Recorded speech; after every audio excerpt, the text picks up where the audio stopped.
السلام علیکم ناظرین، سوشل ٹیوٹر میں آپ کو ایک بار پھر خوش آمدید کہتے ہیں۔ کراچی کی صدر امپریس مارکیٹ میں تجاوزات کے خلاف کارروائی کے بعد اداروں نے کراچی کے دوسرے مقامات پر ہلہ بول دیا۔ جی ہاں ناظرین، غیر قانونی تجاوزات کے خلاف مہم بڑی تیزی سے جاری ہے۔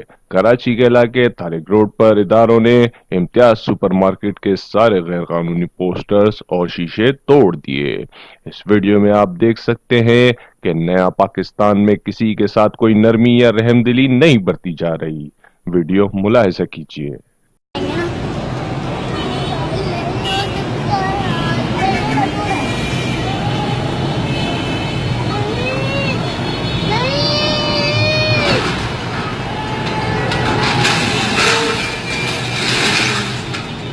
ایک آدھ شیشہ چھوڑ دیں۔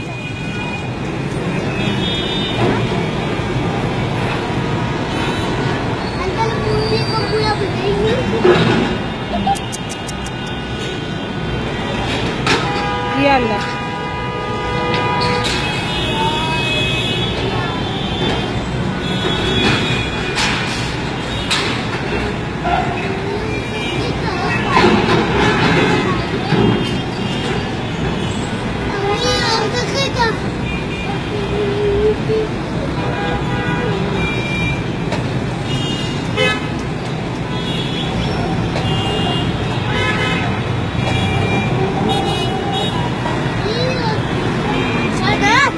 ایک بھی شیشہ نہیں چھوڑ رہے اللہ۔